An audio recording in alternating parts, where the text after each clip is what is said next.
Hello. അപ്പോൾ good evening, അല്ല good afternoon. അപ്പോൾ എല്ലാവർക്കും കുടുംബത്തിലേക്ക് സ്വാഗതം. അപ്പം ഞാൻ ഇന്ന് വന്നത് എന്തിനാണെന്നറിയാമോ?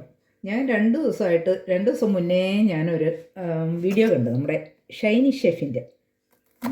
അപ്പോൾ ഞാൻ സാധാരണ വെക്കാറുള്ളതൊക്കെയാണ്, എന്നാലും ഇങ്ങനെ എന്തെങ്കിലുമൊക്കെ വ്യത്യാസങ്ങൾ കാണുമല്ലോ.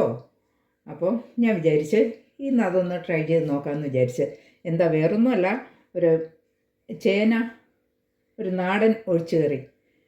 അപ്പോൾ അതൊന്ന് ട്രൈ ചെയ്യാമെന്ന് വിചാരിച്ചു.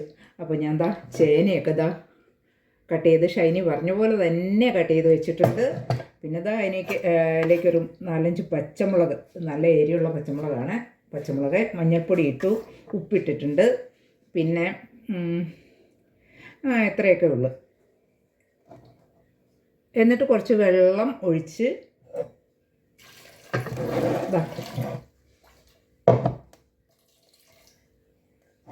അതൊന്ന് വേവാൻ വയ്ക്കുക.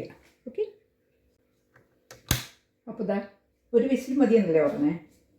അപ്പോൾ ഞാൻ കുക്കറിൽ വെച്ചിട്ടുണ്ട്. നമുക്ക് അതൊന്ന് വെന്ത് വരട്ടെ, ഒറ്റ വിസിലടിക്കട്ടെ. അപ്പം ഉള്ളി വേണമല്ലോ. അപ്പോഴേ ഞാൻ ഓർത്തത്, നോക്കിയപ്പോൾ ചെറിയ ഉള്ളിയില്ല. അപ്പം ഞാൻ പെട്ടെന്ന് ഓർത്ത്, നാട്ടിൽ പോകുന്നേരം കുറേ ഉള്ളി ഉണ്ടായിരുന്നു. അത് ഞാൻ ഫ്രീസ് ചെയ്ത് വെച്ചിരുന്നു. ഇപ്പോൾ ഓർത്തപ്പോൾ അതെടുത്ത് നമുക്കൊന്ന് തണുപ്പൊക്കെ കളഞ്ഞിട്ട് നമുക്കൊന്ന് കട്ട് ചെയ്തൊക്കെ വെക്കണ്ടേ. കടുക് വറക്കാനും ഒക്കെ വേണമല്ലോ. അപ്പം അതങ്ങനെ എടുത്ത് വെച്ചു. ഇനിയിപ്പോൾ നമുക്ക് അരയ്ക്കാനുള്ള പരിപാടിയൊക്കെ നോക്കണ്ടേ. ഞാൻ അരയ്ക്കാനായിട്ട് തേങ്ങ ഫ്രോസണാണേ. കുറച്ച് ഞാനെടുത്ത് കുറച്ച് നേരമായിട്ട് പുറത്ത് വെച്ചിരുന്നതാണ്, പക്ഷേ അത് അങ്ങോട്ട് തണുപ്പ് മാറിയില്ല. എന്നാലും കുറച്ച് നമുക്ക് ഇനി ഞാനൊന്ന് കട്ട് ചെയ്ത് നോക്കട്ടെ. കുറച്ച് തണുപ്പൊക്കെ മാറി, എന്നാലും അതൊന്ന് ഡീഫ്രോസ്റ്റ് ചെയ്യണം. ഓക്കെ. അപ്പോൾ നമുക്കതൊന്ന് മൈക്രോവേവിൽ വയ്ക്കാം. ഓക്കെ. അപ്പോൾ തേങ്ങ ഡീഫ്രോസ്റ്റ് ചെയ്തു, മിക്സിയുടെ ജാറിലേക്ക് ഇടാം.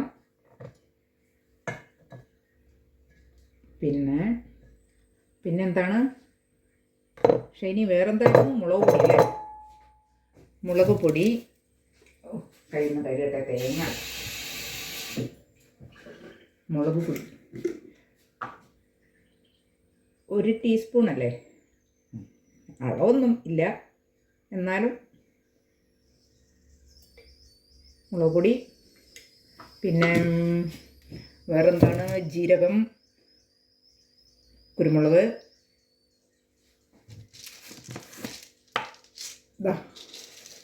മുഴുവൻ കുരുമുളകുണ്ട്. കുരുമുളക്, പിന്നെ ജീരകം,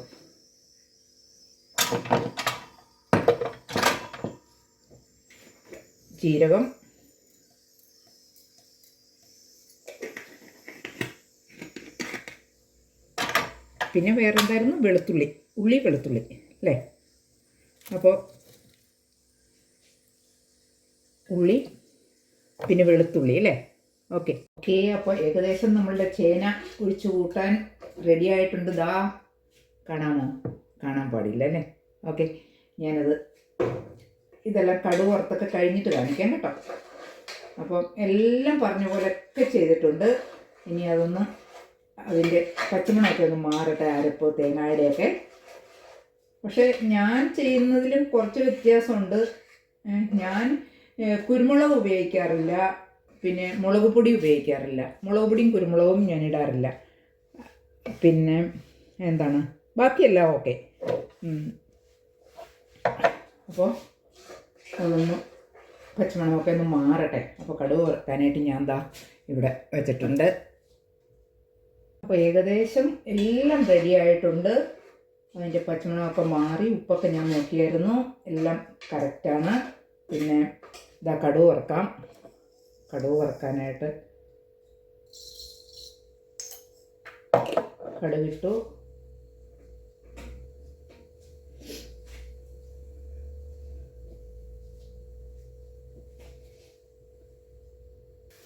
അപ്പോൾ കടുക് വറുക്കാനായിട്ട് നമ്മൾ ഇതാ മുളക് ഞാൻ കുറേ കൂടുതലിട്ട് ഉള്ളിയൊക്കെ ഇട്ട് കടുകൊക്കെ ഇട്ട് കടുക് കൂട്ടിയായിരുന്നു കേട്ടോ. അപ്പോൾ അതാ കുറച്ച് കൂടുതൽ മുളകിട്ട് വറ്റൽ മുളക് എനിക്ക് ഭയങ്കര ഇഷ്ടമാണ് ഈ കറിക്കകത്തൊക്കെ ഇങ്ങനെ വറുത്ത മുളക് കിടക്കുന്നത്. അപ്പോൾ ഞാൻ അത് കുറച്ച് കൂടുതലിട്ടു. പിന്നെ അതാ കുറേയേറെ കറിവേപ്പില ഇട്ടു.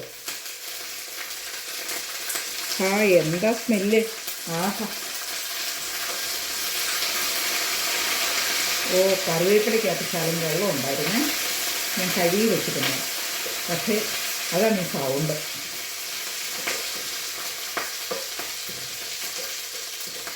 മാറി നിന്നില്ലെങ്കിൽ ചിലപ്പോൾ അപ്പോൾ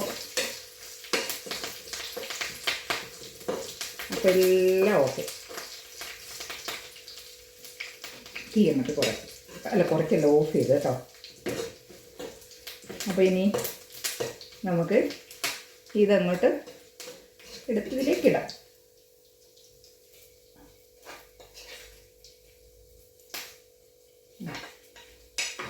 ഓക്കെ. അപ്പോൾ അതാ അടുപ്പിലിരുന്നതൊന്ന് ചൂടായ അതിൻ്റെ പച്ചമണമൊക്കെ ഒന്ന് മാറി. ഇനിയിപ്പോൾ നമുക്ക് ഒരു ബൗളിലേക്ക് എടുത്ത് മാറ്റാം, എന്നിട്ട് ഞാൻ കാണിക്കാം. ഓക്കെ.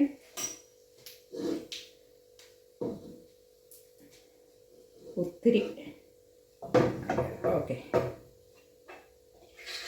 ഇനിയും കുറച്ച് ഈ ബൗളിനകത്തേക്ക് ഞാൻ മാറ്റിയിട്ട് ഞാൻ കാണിക്കാമേ. ഇതിൽ കടിക്കാനൊക്കെ ഉണ്ട്. പക്ഷേ എനിക്ക് ആദ്യം ഒരു കുഴപ്പം പറ്റി. എന്താണെന്നറിയോ, ഞാൻ ആദ്യം ഒരു വിസിലൊക്കെ അടിച്ച് ഇവിടെ നല്ല ചേന കിട്ടുന്നതാണ്. പക്ഷേ ഈ പ്രാവശ്യം കിട്ടിയ ചേന അങ്ങനെ പെട്ടെന്ന് വേകുന്നതല്ലായിരുന്നു. അതുകൊണ്ട് ഞാൻ ഒരു വിസിലടിച്ചിട്ട് ഞാൻ ഓഫ് ചെയ്തു. അത് പെട്ടെന്ന് തന്നെ നോക്കിയപ്പോൾ വെന്തിട്ടില്ല. അപ്പോൾ പിന്നെ ഞാൻ എന്തെടുത്ത് ഒരു 1-2 വിസിലങ്ങോട്ട് 2-3 വിസിലും കൂടെ അടുപ്പിച്ചു. അപ്പോൾ നന്നായിട്ട് വെന്തു. ഇതാ നന്നായിട്ട് ഞാൻ ഉടച്ചിട്ടൊന്നുമില്ല, കുറച്ച് കടിക്കാനൊക്കെ ഉണ്ട്.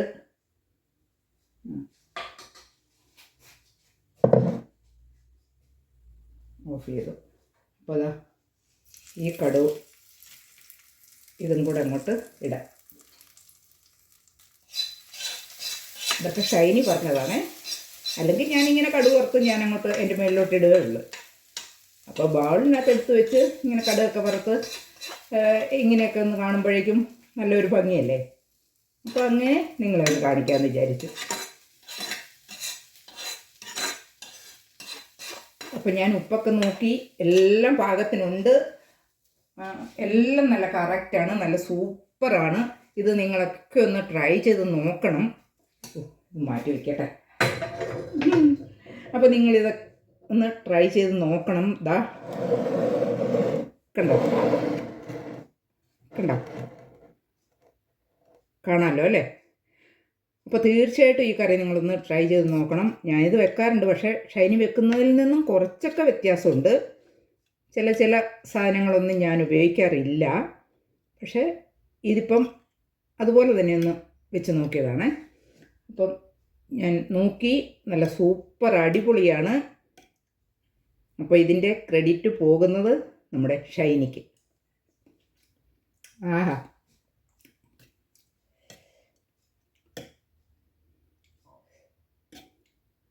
പറയാതിരിക്കാൻ വയ്യ, അടിപൊളി. ആ കുരുമുളകിൻ്റെയും ജീരകത്തിൻ്റെയും ഒക്കെ ആ ടേസ്റ്റ് നല്ല സൂപ്പറാണ്. അപ്പോൾ അതാ ഒന്നുകൂടെ നിങ്ങൾ കണ്ടു നോക്കൂ. കണ്ടോ? ഇനി ഞാൻ കൂടുതൽ വെച്ചാൽ ഇത് താഴേക്ക് പോകും. അതുകൊണ്ട് അപ്പോൾ നിങ്ങളെല്ലാവരും ഒന്ന് ട്രൈ ചെയ്ത് നോക്കണം. പിന്നെന്താണ്, എൻ്റെ വീഡിയോസൊക്കെ എല്ലാവരും കയറി ഒന്ന് കാണണം. ഇതുപോലെ ആരെങ്കിലുമൊക്കെ പറയുന്ന റെസിപ്പികളൊക്കെ ഞാനും ട്രൈ ചെയ്ത് നോക്കും. അപ്പം പെട്ടെന്ന് എനിക്കും തോന്നുവേ, ആരെങ്കിലും പറയുമ്പം ഒരു ആഗ്രഹവും കൊതിയൊക്കെ തോന്നും മനസ്സിൽ. അപ്പം ഞാൻ വിചാരിക്കും എന്നാൽ അതൊന്ന് ട്രൈ ചെയ്ത് നോക്കാം. അങ്ങനെ ഇടയ്ക്കൊക്കെ ആരുടെയിലുമൊക്കെ ഞാൻ റെസിപ്പികൾ ഇങ്ങനെ ട്രൈ ചെയ്യാറുണ്ട്. അപ്പോൾ എന്തായാലും നിങ്ങളും ഇതുപോലൊന്ന് ചെയ്ത് നോക്കൂ, സൂപ്പറാണ്. അപ്പോൾ ഇന്നത്തെ വീഡിയോ ഇത്രയൊക്കെ ഉള്ളൂ. അപ്പോൾ എല്ലാവർക്കും താങ്ക്സ്. പിന്നെ സപ്പോർട്ട് ചെയ്യണം, ലൈക്ക് ചെയ്യണം, കമൻറ്റ് ചെയ്യണം, ഷെയർ ചെയ്യണം, സബ്സ്ക്രൈബ് ചെയ്യണം. ഓക്കെ, അപ്പോൾ ഇത്രയേ ഉള്ളൂ. പിന്നെ കാണാം. Okay, by.